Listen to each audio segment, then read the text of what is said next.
So thanks అనగానే మనం గ్రామంలో అనేక విషయాలు సందర్భాలు చూసాం.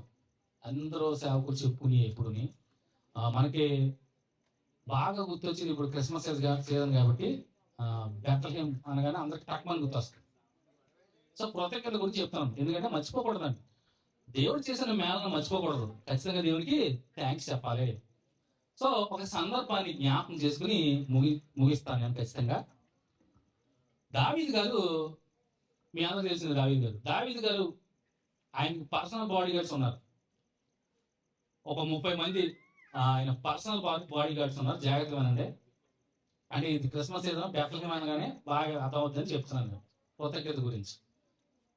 ఆ 30 మందిలో ముగ్గురు హేమహేమిలు ఉన్నారు. అంటే వన్ ఆఫ్ ది బెస్ట్ అనమాట. ఒక రకంగా చెప్పాలంటే దావీదు గారు రాజుగా ఉన్న టైంలో ఆయన ఏర్పరచుకున్నాడు.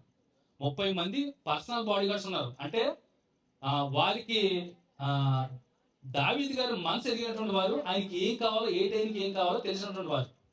ఆ 30 మందిలో ముగ్గురు హరివీర భయంకరులు ఉన్నారు. ముగ్గురు అంటే ఆయనకి ఏమన్నా రాబోతుందే, కీడు ఏమన్నా రాబోతుందని తెలవని వెంటనే అటాక్ చేసేవారు. ముగ్గురు చాలా ఎంతలా అంటే బాడీ గార్డ్స్ పర్సనల్ గా.